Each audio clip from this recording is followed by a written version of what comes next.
wax naa leen sécurité lañ frontière yi xam nga yéen waa aéroport jàmbaar ngeen wax dëgg yàlla waa aéroport jàmbaar ngeen de yéen daal ni ngeen ko assuré barki dem naa Matam dem naa ba ca dex ga ca tefes ga diggante frontière Sénégal Mauritanie gaa ya fa nekk nag la ma leen di gën a doon leen ñaax mooy vigilant xool leen milliardaires yi buñ génn réew mi de booy yi duggatuñ ci gaal yi de milliardaires yi dugg ci gaal yi ndax aéroport bi mënatuñ fee jaar dégg ngeen dimbal leen ma rek frontière bu Mauritanie Mali Guinée Gambie ay waay góorgóorlu leen yéen ñi ci frontière yi góorgóorlu leen suñu sàcc yi vigilant leen léegi nag li tax dama leen defal buñaa nag képp ku ci jàpp sàcc bu na raw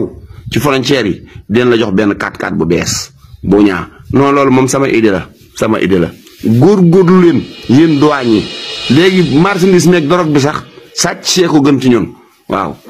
bàyyi oto dorog mu jàll sax ah nga te Moussa Bokar Thiam mu noonu daw ñu ko gënal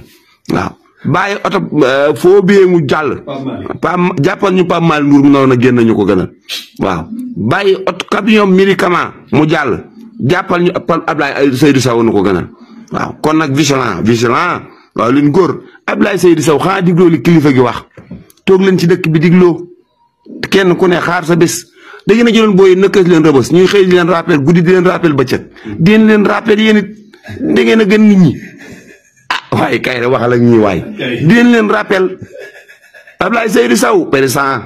Pape Malick Ndour président Mame Mbaye Niang président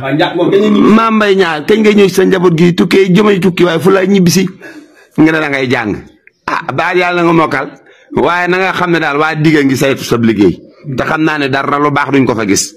comme nag maanaam bépp téere boo xam ne boo ko takkee doo dem kaso bay boo nga wuti ko ku ko am mu jaay la ko du dëgg waaye nag rappel moom na ngeen ko diglu moom waaw yéen ñëpp ngeen mën leen a bàyyi gaal yii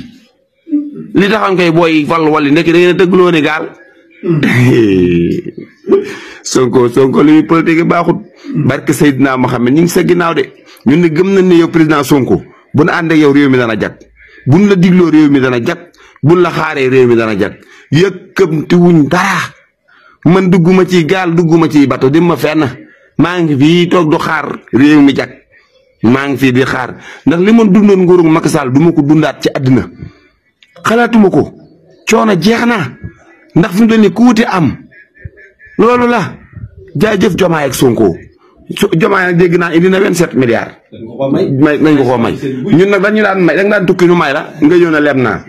lekk Sénégal kon nay fay Diomaye nag dana fàccee RTS na may nan nu 27 milliards bu ko neexoon dam ko ci poosam ku koy lijjanti waaye Diomaye yaa gore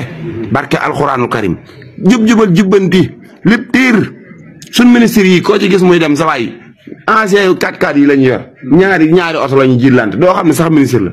Cheikh Tidiane Dièye barki dem bi Sonko ñëwee fee la gars yi di ko buux di ko puus man maa ne gars yi kii mooy seen ministre bi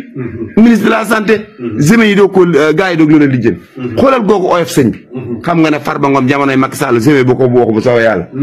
ab bàyyi laat ngay ñibbee da ngay summi la illa waaye très bien noonu la su ngeen woyofalee seen bopp yàlla yëkkati leen